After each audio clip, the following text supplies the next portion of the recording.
mess with the bull, young man. You'll get the horns. Well, he really hit the shit out of that one, didn't he? Look at that, he hit the fucking bull. I think that's why we wanted to do this podcast, right? Was to hear that story. Good for you. That's awesome. You don't want to fade Logan's locks. Like, that's something you typically don't want to do. Torro, Spanish for bull, noun, badass digital marketing agency ready to make your life simple AF. All right, and we are back. Very special episode today. I'm joined here with Matt Sullivan, and we are joined with a guest that I'm very excited about, Ollie Wick. Technically our producer at this moment, but a very talented musician. Just at the very start of his career, that's already going really well, but I think we all agree there's a lot of huge things to come, which is part of why you're here.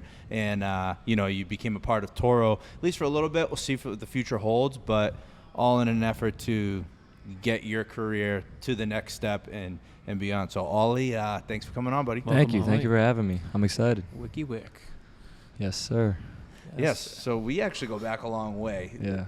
The story, we'll just tell it quick here, is I actually coached Ollie in baseball years ago, and I've said my favorite kid that I've coached, just overall attitude, wanted to be there, very talented, and when given the opportunity, took it and ran with it, which I respect a lot of because people need to do that in life. And I think you're doing the same thing right now, which yes, sir. We're very excited about here. Matt, what's your take on Ollie being here for a few months? He's all right. Ollie's the man. No, it's funny just hearing a little bit about that history and just like you guys, it's clear the chemistry. That was obvious from day one. We've had other people come in here, no matter what the position, what the goal is, and it takes them a little bit to kind of warm up, this and that. And you guys from day one were kind of like off and running. Yeah, I mean, me and Pat have been through it all, ups and downs of the baseball career, so it definitely prepared us well for going into business together, the office. I think it is it's just the old, you learn a lot about people through sports. Sports have a way of, you go through a lot of stuff, good and bad, and you learn more about people through the bad. There's no doubt about it. Yeah, I mean, you definitely yelled at me a couple times out there on the diamond, and that, I think, it made us closer. And in the office too. Yeah, I know. For sure. No, I've witnessed all this. It's just maybe not on the diamond, but no, it definitely has that effect. Like the chemistry, whatever you guys go through, the ups and downs, learn a lot from it, grow as individuals, and definitely helps in the workplace for sure. But was it when you guys were on the diamond, were you guys like talking about music? Like, how did this kind of like come to be? You guys were talking strategy about baseball, I assume, but then how did the music side go? I want to hear your take on it. So this is one day after practice, Pat comes up to me. He's like, "Do you make music?" Because he saw my Instagram account, and I was like, "Yeah." And he's like, "No fucking way! I also make music. Like, I also have been getting into it," and we just kind of went from there. Were you making music at that point yet, or? I was not. No. Yeah. I just liked it. Yeah, I mean, you had a huge passion for it. Yeah, and it interested me when people were going for it. There were a few people that either I went to college with, or very few teammates that were doing it and playing live and stuff, and it just was always very fascinating to me, and I wanted to talk about it. So when I didn't even know it was your account, and it just popped up as like people you may know, and at the time I didn't. This was like 2 years into us knowing each other, probably. Correct, yeah. And I didn't have any of the kids follow me on social media at the time, and so I clicked it, and I'm like, I think this is Ollie.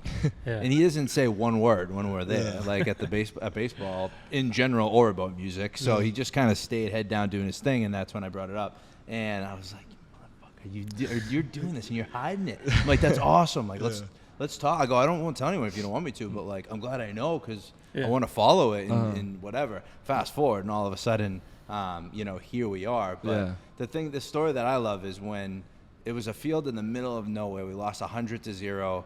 Everyone didn't care. And I said to you, if you keep coming to the games like you are, because you were pissed that no one really cared. I said, if you keep bringing the energy, I will keep showing up. Yes, sir. And that was just like, all right, we were bonded after that point for years. And so fast forward now at Torro, we're looking for a producer, and I was like, Ollie is DJing out in LA, but he's coming back for a few months. So, he might consider, it wasn't that long ago when I said this to you, he might consider coming in and giving us help on the audio front, and then in turn, we can, hopefully give you marketing, advice, whatever. Yeah, that was something we needed just a shove forward, like with the podcast and stuff like that. There's just like, so many responsibilities, and we're doing stuff that like takes any other production, like 5-6 people. Yeah. And then Pat and I are trying to like, wing Balance it, put it all together, of it, and it just wasn't working. So like you coming in, messing with some of the tools that we didn't really know a lot about. Yeah. You learned it, knew it before, but that's kind of helped elevate this podcast to even be, to even exist. Thank you. So that's been pretty cool to, tip of the cap. This wouldn't probably be happening the way it is, or definitely wouldn't be as far along without Wick. So that's been pretty cool. Thank you. It's been really cool, this opportunity. It's the first time I've really gotten to use like music and the things I'm passionate about to actually help a business and help move things forward. So that's cool. It's dope. It's super sick. I think when people think about like work and going to work, they think of like boring shit. Yeah, like I get to use the app that I make music on at work. Like that's like my primary shit, which is just so sick to me. That's cool. What so when you're making music, Pat discovers you make music. Mm-hmm. What was the thought there of like sharing with larger audiences? Is that something you kind of like would leak out to like a couple friends? Yeah, I mean, I had my closest friends that were like super supportive of me, and then I also had other friends that were more like, come on, what are you doing, bro? Like, figure your shit out. Like, who are also my close friends. So I definitely, in the beginning, would lean on those kids that were super supportive, and I'd show them everything. And it just kind of grew from there. Now, it's been like 3 or 4 years of me making music, so all my buddies and all my friends are like pretty aware of it. So it definitely at first was kind of like I was like skeptical, and I didn't really want to fully show it, but I think everyone's that way at some point. Like I was making music in high school and loading it up on this website called Pure Volume. I don't even think it's around anymore. But that I was so like nervous to initially kind of share things on like MySpace at the time. Yeah. but yeah, no, it's like at some point you kind of just like jump off the cliff, and I feel like I don't know, when did that happen, like that you kind of started to share more? Because I've seen it now. So the best feeling was those original friends that would kind of shit on it, being like, wow, this is actually good. And that happened in the past couple, like year or two. And that's when I really was like, all right, this is dope. I really want to keep going with this. And I'm so passionate about it. Like music is like my favorite thing in the world by far. So that's cool. Yeah. We're always like driving around, me, my wife, my 2 kids, and like, my boys are into like EDM shit, which is just weird. They're like 2 and 5, and like you turn on like some Dead Mouse or something, they're like Don Diablo. They start going nuts. That's hilarious. So I was like, Wick drops a new song, and I was like, I just slip it into the mix. I just kind of wasn't like, hey guys, I work with Wick. This is a song. But it's just kind of like it just played, and like heads are bobbing back there. They're digging it. They're really into it. So that's the best. Like I was like somewhere with my friends, and I just threw on my song, like didn't tell anyone, and I just looked around and saw people going like this. I was like, let's go. Like, let's go. That's how you know. Huge, You just kind of like no big announcements, just kind of work it in. Just It's good. Do you see this as like your identity? Because you're probably a sports guy, football, baseball, right, for a long time, kind of nervous to even tell your friends about it. And do you feel like your identity is Wick? Absolutely. Yeah. Okay. When did that happen? Talk to that. Probably going to school, like choosing to go to school in LA. That was when I really was pursuing it. Where are you going to school? Loyola Marymount. Okay. Right in LA, right in the thick of it. So that was my biggest decision to go there was the location, because I just wanted to meet as many people that I can in the industry and network, make as many connections as I can. And I'm in the process of that, and I'm really excited to go back in August and keep going with it. Got a few more connections to make with that one. That was something I studied, like video, some audio stuff, in college. Made a few connections. I didn't run with it, but I got a job opportunity out in LA to do. Justin Francis was the director, and I got an opportunity to go study under him, do music videos with him. He did, I think, was it Lil Wayne? Let It Rock. Was that Lil Wayne? He was on that for sure. I think that was the song. Anyway, he's done like a bunch of like music videos and shit like that, and like those contacts still exist. So I'll make some introductions there. But Kevin Rudolph. And Lil Wayne is featured on the song. That's what it is. Okay, Kevin Rudolph. That song was a banger. He came and spoke to our class actually in college, and was just like, when in doubt, he's like, just shoot a bunch of lasers in the background. You guys will be fine. As far as Will Wayne did? no, Oh, okay. no, Justin Francis. Oh, okay. I was Yeah, like, little what? when in doubt, just fire some lasers. No, but the connections piece is real, and that's Yeah. something like, we've formed some connections already in the short time that you've been, helping us with the podcast.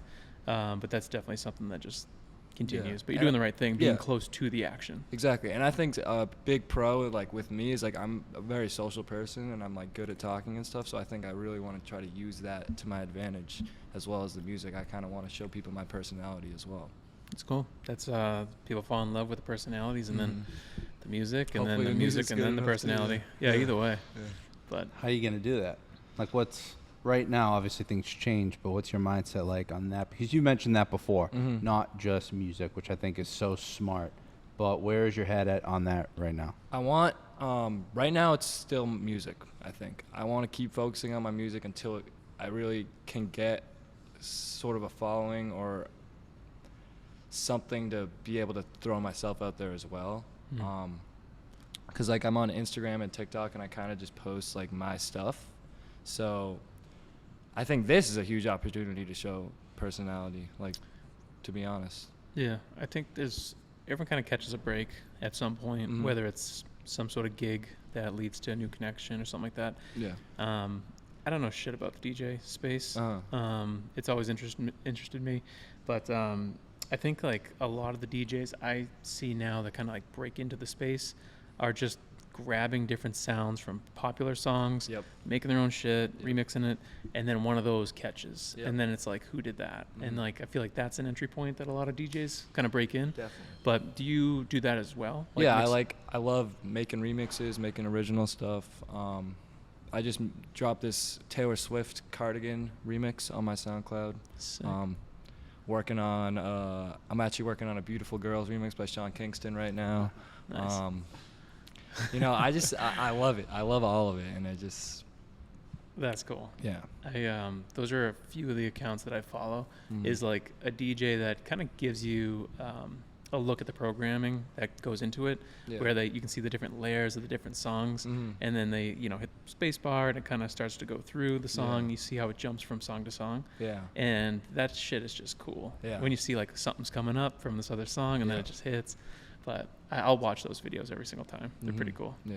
What are your challenges right now on the? I mean, being a musician nowadays is not just being a musician, right? Yeah. Like, you have to be a full-time content creator. Yeah. I think there's a lot of challenges, just like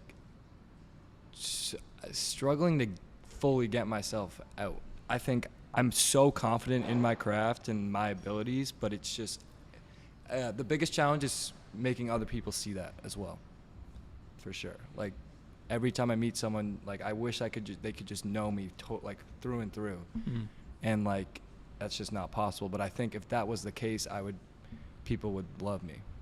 Maybe that's arrogant, maybe that's egotistical, but I think it's. Well, I'm I think confident. I think you have to have it to go.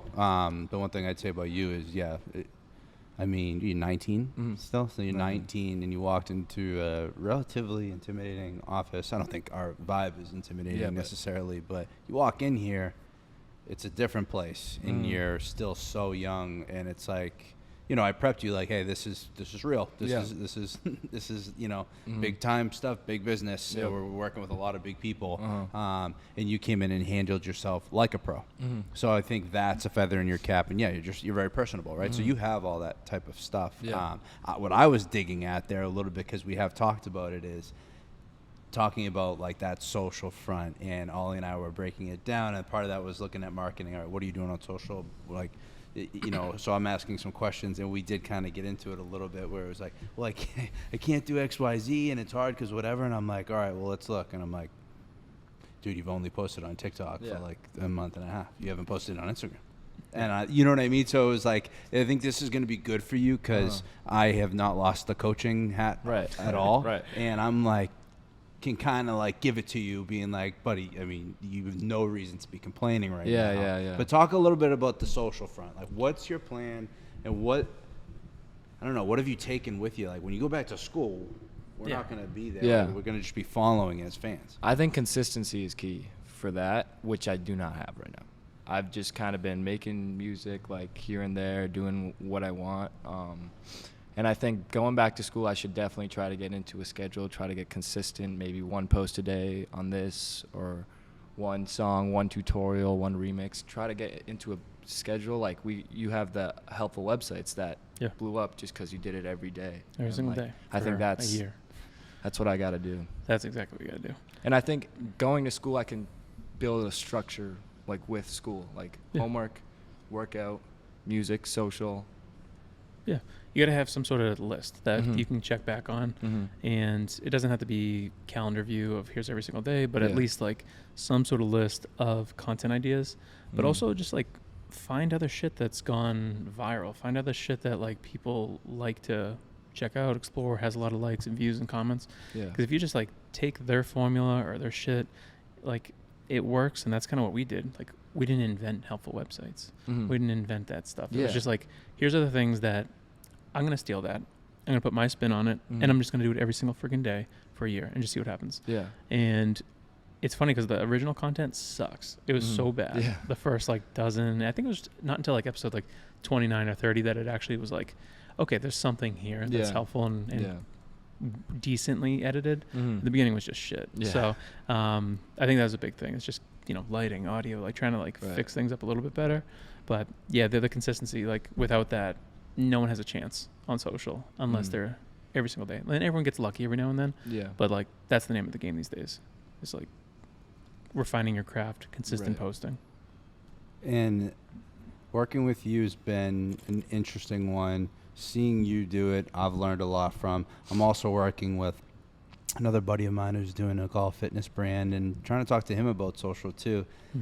And I'm desperate to crack this code on how you can do it without getting burnt out, because it happened to him. You powered through it, but you could tell there were days that it was tough to do it. Yeah. Sure.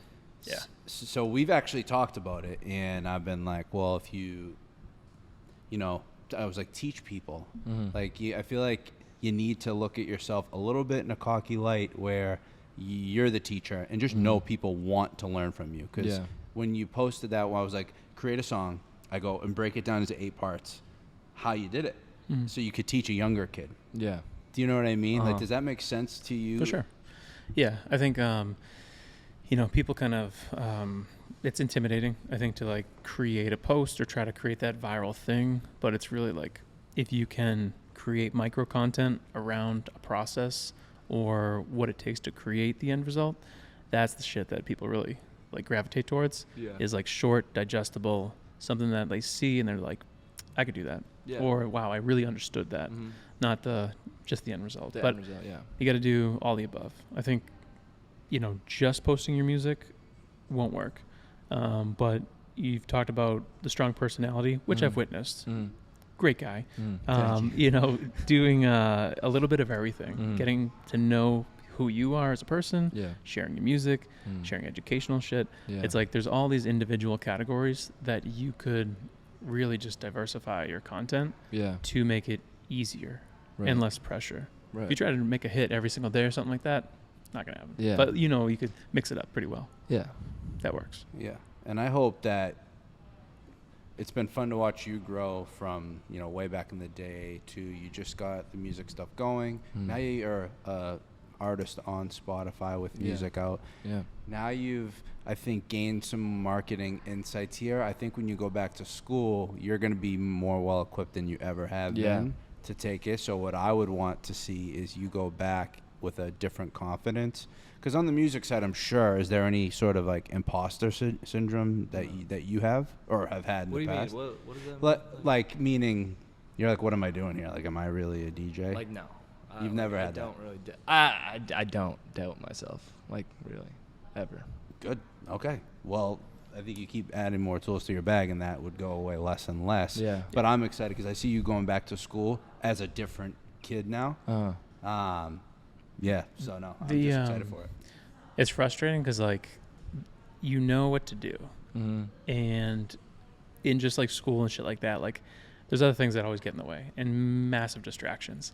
And there was something like throughout my 20s, I I was always like, had my finger on the pulse of something that I knew if I just pushed harder on it or kind of kept consistency with it, it would have blew up. Yeah. And then, you know, a year or two would go by, and then I'd be like, I'd witness other people that did those things and then got where they wanted to be. It's like, fuck, those 2 years I can't get back. But that's the thing, is like, you know the game plan. You know exactly what you have to do. It's just execution. Yeah. But I have a quick question on, you mentioned uploading to SoundCloud. And like, I've seen that just from like this company I worked with a little bit ago. It was like kind of where college kids kind of curated music and shit like that. Is that still kind of the go-to for like discovery of talent? Or SoundCloud, I'd say yes, definitely. I would say social, like Instagram and TikTok is really where it's big these days. I see just scrolling on my page new people every day that just blow up and have a unique style or something dope about them that grabs it. And then it's like, check this out on SoundCloud, check this out on Spotify.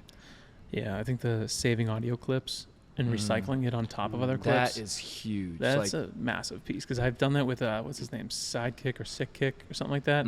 Guy has a mask. He's got incredible videos. I got to pull it up. But I've shared his shit 100 times over because he makes really cool stuff. Yeah. And it always works. No matter what your video is, his stuff like is really, really The nasty. whole concept of a viral sound that's brought itself up in the past 2 years is really like cool and good for audio and music industry, like, I think for sure it's like a whole nother channel of stuff, because you can make a 10-second little whatever and it goes viral, and that could be your start too. So that is interesting entryway. This is the dude, Sick Kick Music. Have you ever heard of that guy?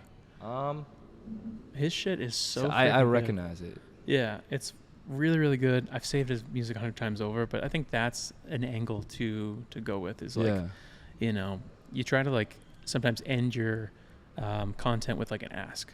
So you like provide the value, you show something, and then at the end there's a takeaway. You know, people like, you know, subscribe and like and whatever, like all that shit. But like, you know, you could kind of have your ask of like, you know, try using this audio, one of your own clips, or save this audio for one of your own like pieces of content. Like that could be an ask from a DJ standpoint, where the saves, that gets the algorithm going. You get more saves, they really promote you. So what do you think makes you different? So you're from Massachusetts, now you're a DJ, you're out in LA, but your music, you've had a lot of, you know, you've prided yourself on being you. You've said that to me before. You don't want to just copy everything everyone else is doing. I think you have to do it to some extent, right? But like, what makes Wick different? There's never been another Wick. I guess, like, I'm just me, and I think that's my biggest like plus. So I mean, if you know, there's a club out in LA that's looking for a gig tomorrow, why should they choose you? I think I can bring it all to the table. I can bring the music, I can bring the people, I can bring the energy, and I'll show you the best time, I think. I feel like that's something that DJs in general, it's not about the music as much as it is about putting on a performance. Yeah. That's a big piece of it. Like you go to any sort of concert, like Chainsmokers or some shit like that, it's, the music's great, you know, the beat drops, they shoot up some smoke or some shit like that, and it's really pretty cool. But like, you gotta like physically be in it. You know, it's not like an Adele concert or some shit like that where it's just the vocals doing the job. You got to really kind of bring that energy. Yeah. I'm curious, though, what's your take on that? Because as a DJ, does that piss you off?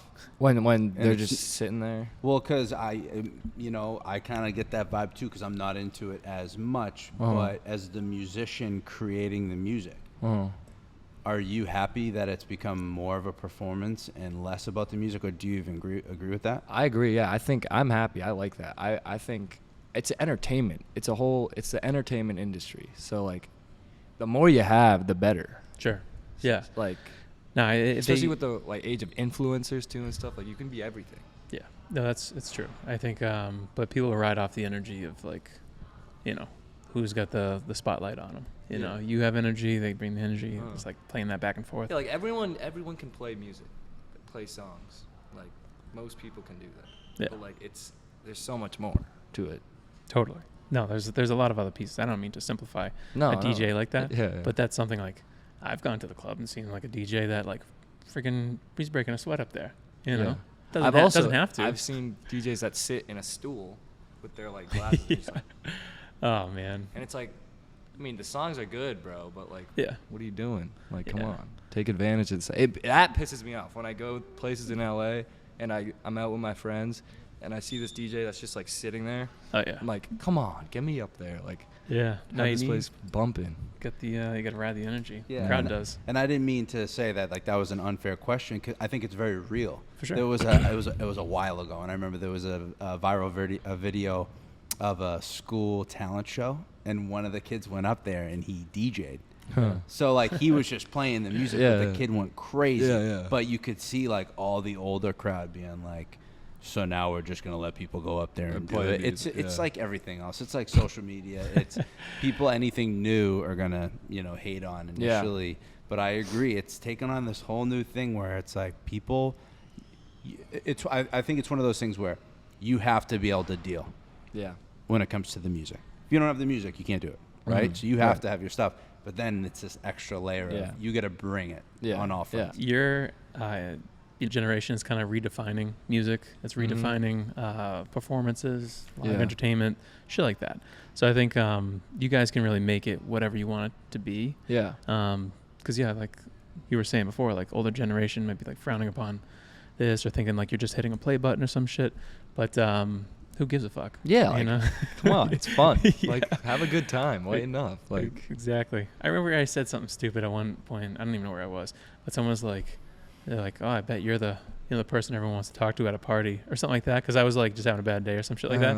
But like no one wants to be that guy. Yeah. No one wants to be the person like raining on someone's parade. Right. But sorry, I didn't even that's probably a terrible quick story. But no, I think the like you guys and just like the younger audience, like you can say like, fuck it. So Yeah. like any older generations I know. Like, Hold come on. Redefine stuff. Hold on. So you were at a party and you were pissed off and somebody said to you, I bet you, look, was he giving you a hard time? Oh yeah. I was somewhere. I don't even know where the fuck I was, but I was somewhere and I was like in a bad mood and I said something, and that's how he chirped. Yeah. He chirped with like, yeah, but you're the person everyone wants to talk to at a party. Or something You like were that. not the guy I would want to throw that like weak ass chirp at if you were having a bad day at all. Yeah, no, but it was one of those things. I was like, the Alright. guy was right. He was right. I was in a bad mood, and I was like, yeah, I was. I don't know, not rainbows and sunshine that day, Wow. or typical, optimistic self that day.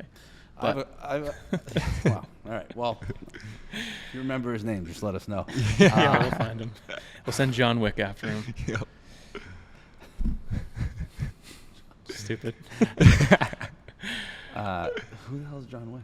Are you Are you shitting kidding me? Oh my god, I know. Are you shitting me? Be. this is my office moment right here. Oh, Keanu Are you Reeves. shitting me? This is like Dude, this come is like on, Pat. oh yeah, I know who she is. When she was talking about when she was talking about Keanu Reeves. You're like, do you know who he is? All right, my bad. I will forgive me. I thought you were whatever because his name's Wick. Anyway. Oh yeah. I have I've gotten an that. actual- I hate that. Kids are like, oh, John Wick or Wick. I'm like, shut the fuck up. Yeah, sorry, dude. I had that. I don't even know why I had that in my notes because you said something about. I was thinking about how to find your music, right? Mm. To like search for you and search Wick. John Wick is gonna constantly come up.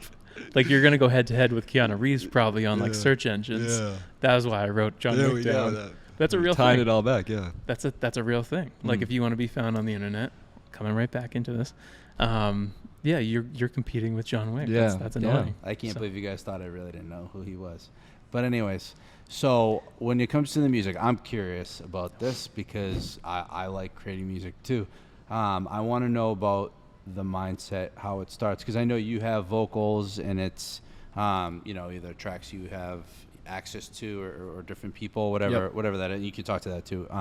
But how does it start? Is it like vocals that you're looking for? Is it a beat drop? Is it I'm A genuinely lot of curious times about it's just a random spurt of inspiration, usually from social, or I'll listen to a song. I'm like, this is sick. Let me try to do this, and then I just spin it. It never ends up how I thought it would be, but it's always like, and then I start there, and then I just flow and go. Like that song "Fired Up," that's like a crowd favorite. I made it in 20 minutes in my dorm. Me and my buddy were just letting it loop, and we were just like getting hype. And it was like, this is the one. That was like amazing. It's like a 25-minute. Shout out Marty. This is the one. Good job, Marty. Legit. It is funny, like some of the biggest hits are like stuff that just like on a whim you create fast. Yeah. You know, it's it not was this sick. thing that takes a week. But that's pretty badass. That's cool. Yeah. It's a good question too, because like when I used to write music, it was usually like one phrase or something like that, like one little, you know, the chorus or some shit like that, and then it just kind of like evolves into verses and other things and melodies and shit. But like something always starts it. But it's probably different for DJs. It's probably a little different than writing songs on guitar. Yeah, no, I mean, everyone's creative process, I'm sure, is different. So I'm always really curious about that, but especially the DJing thing is so different. But that is funny you said that, because that's happened to me too. Yeah. Like, for weeks I'll be like, I don't know, I got nothing, and Yeah. then the one that first came to mind, sorry Matt, it was like 4:45 on a Friday, and I had this in my head, and then kind of like I wrote it in 20 minutes. Yeah. And I've been thinking about it for a month, and I just, something clicked. So that's, I don't know, that's very interesting. Yeah. Do you find it, like, is it an outlet for you? If you have a bad day, do you go to it? For sure. Definitely. Yeah. I could get lost in there just for hours. It's definitely therapeutic for me. For sure. That and DJing, I'll just go into my studio, just mix songs for like an hour and a half. I love it. That's awesome. Yeah, people say like, yeah, if you can turn your passions into, you know, professional career opportunities, it's great. My roommate from senior year in college, he worked for ESPN for a number of years, and it was something like he would go, you know, all day working on sports, things like that. And he'd come home, and then like we'd have Sports Center on, and he would just want to watch a movie. You know, he would want to just like, I need a break, things like that. Yeah. Do you ever feel like, is that something you may need to step aside from music? Like you if you did it professionally, or do you think it would always be like a schedule that you could balance? I don't know. Right now, I think, I could do it every day, all day. But, I mean, I feel like everything gets boring at some point, you know? I'd love to if that's my problem, that I don't want to do it every day, great things have happened. You've made it. That would be the best problem to have. Yeah. No, I didn't mean to like No, go yeah. down No, that I got- path. yeah, I got but you. it is one of those things that, that's real. But I think Totally. like anyone, you know, when you hit a certain point, you can kind of schedule in the balances to like get into your creative mode, and then, you know, go into do other things, or take these like, you know, different days for different stuff. But I don't know. It's funny because creativity strikes at random times, 4:45 on a Friday. Yeah. But like I don't know. I remember like basically jumping out of bed in the middle of the night because I thought of a cool line and I had to go write it down. Yeah. You know, something like shit like that. You just never know when it's gonna hit, which is cool about that. Which is space. also a huge part of why I went to school in LA. I like everywhere I go, you never know. It's just like bang, bang, bang. Like I would, anytime I'd go out, I'd bring my USB with me, just in case like something happened. No shit. So you can be like, yo, check out my shit. Yeah, check out my shit. Here I am. You carry around USBs. Yeah. That's so funny. I love that. I just remember like giving like CDs out and shit like that. And then even before that, my band, we had like a cassette tape, like legit. We'd like, you know, hit play and then record. I was selling cassette tapes in middle school. Anyone that still has the Malcontents cassette tape, please bring me a copy. Boom. Water fills the room. Drama like a boom. Was a song that I bought for $5 outside of Fenway Park like 15 years ago. It was fire. I wish I still had it. I don't know if the guy's still going, but that is what I remember. You just said that. Boom. Water fills the room. Drama like a fire. Was it a cassette tape? Boom. No, it was a CD. Oh, but you okay. just said that, and I was like, that song was so sick. Yeah. I wish I like ripped it off the CD or something. Yeah. No, that's Damn, cool. I was with my buddy Donnie. Damn, that was sick. But yeah, you pass around those USBs. Yeah. You know, people upload them. No, you got to keep doing that, though, because I've been doing a lot of mental stuff and, like, manifesting stuff. Yeah. Manifesting good stuff into your life. I'm new to this. Uh-huh. Shout out Hannah. She'd be fired up with me right now if go. I was talking about this. But that's what they say is carry around $100 bill in your wallet, because you just mindset-wise, you're like, I got $100 on me, and you put that out into the world. It comes back. So you keep doing that. It's like Happy Gilmore. You always carry a hockey puck around with you. Yes, sir. And he eventually became a pro athlete. Yeah. Different sport. Yeah. You never know how it's gonna hit. Right. It's true. You were a different man when you bought People Bitcoin. forget about that. I remember that. Yeah. Oh, The day yeah. you no, bought Bitcoin, you became a different person. I've been walking with a little extra pep in my step. crypto. Okay. I bought Bitcoin and I was like, I saw the world differently. Yup. I was like, it was like 1/1,000,000th of a Bitcoin. Yeah, But right. man, you just, it's all mental. Yeah. Just Yeah. keep it going. I think you do need to go on the offense a little bit more. Mm. I think you need to bring around your USBs to every Yeah. friggin' club within a 10-mile radius Yeah. and just see who's going to give you a Yeah. shot on Just the need shittiest one. night. Yeah. Like, be like, no one comes here on Tuesday nights or some shit. Like, And come like, on, let me go. I Yeah. got it. Yeah. Yeah, let me try this. Yeah. But I think that's part of it. I miss playing music. I used to play all the time and played one full summer at a bar, and it was the best. It was like, that was a career for a summer, like a job. Yeah. I told you that story, I think, down in Falmouth. This is the But- craziest story I've ever But heard. I'll drop it But- here on the podcast one Alright. more time. Let's go. But yeah, me and my buddy, we've learned how to play guitar together. Mhm. Blink-182 covers, shit like that. We played in front of our music class in 8th grade or 7th grade. And anyway, we went to Falmouth. We were hanging out down there, vacation. My parents used to Mhm. rent a house. And just loving the music. We're like, let's go downtown, see if we can make some money. So we go down, we open up the acoustic cases, we just start playing some covers. Yeah. People dropping in a couple bills, There shit you like go. that. So, we're getting a couple bucks. Things are exactly, we're going to pack up and go, back to the beach or whatever. Uh, And this woman stops. She listens to a song. Song finishes. She's like, I need you guys to play at my bar tonight. I was like, Wow. sure. Yeah. Fuck yeah. Where That's- is it? It's one of the most popular bars in Falmouth, Lamb McGuire's, Irish pub. Thing's fucking awesome. Lamb, the owner, he created the stage, mics, all this stuff, perfect PA system because he plays every night. His Mm. restaurant.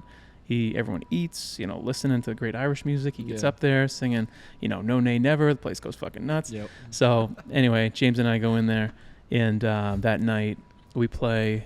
We open up with this like long intro where everyone was like, "What the fuck are they playing?" Yeah, it was like way too long. We did this like 30-second cool guitar intro, and then we broke into "I'm a Believer" by the Monkees. Place went fucking nuts. The place was filled with like some older women that were just like standing up dancing and shit. But then they asked us, and they're like, "You have to play here every night." Yeah. And we're like, "We're leaving tomorrow. We're going home." And then they were like, "Okay, well, let's do this. You play here every night. We'll give you $50, for the shows or whatever it was. It was probably $50. We'll give you free housing upstairs. You guys can just live upstairs. We have apartments, and we'll feed you. So you can live here for free. We'll feed you, and we'll pay you to play music every night." So we did. We just fucking lived down there. We said bye to my parents, and they left. We kept with our acoustic guitars. We learned a lot of new songs. And we used to post a bunch of shit on YouTube early on. We were called the Two Guys. And because that's how we were introduced by Lamb. He's like, give it up for the two guys. We just like, hey, we're the two guys. That's awesome. Yeah, but it was sick. It was best summer ever. But that, high of playing music and shit like that, it's fucking unreal. Yeah. So, but I do miss playing music. I miss playing live and all that shit. But that was a good summer. That's So. super cool. Yeah. Yeah, it was a cool one. Need something like That's that. being ready for the moment. Yeah. Which it sounds like you are. Mm. One little break, right? Person Yeah. stops, liked it, gave us a chance. Yeah. So that's all it is. You'll Mhm. get your chance. Yeah. Well, I think I'm excited because, it's just you're a great person to work with, whether it's athletic. Now you've proven it in the business world, and I'm excited so we can get you, set up website, and we're gonna send you back there ready to rock, Equipped, and yeah. I'm very excited about it, and I think it's obvious we're very passionate people. So Yeah. these passion projects, Mhm. Matt's made it clear, that's basically like a life is too short. Like we're gonna run a very successful digital marketing agency, but God, we're gonna have fun when we do it. Yeah. And when we see opportunities to make a difference for stuff we care about, we certainly do that in a lot of ways. And this was one where I was like, you wait till you meet this kid, wait till you meet him. Like you're gonna get it right away, right? Yeah. I think Matt would agree with that at this point. So to send you back there ready to go with kind of the power of Torro behind you, Yeah. I think it's a different ballgame Yep. now. So I I'm very agree. excited I for agree. you in the future here. Same. Let's go.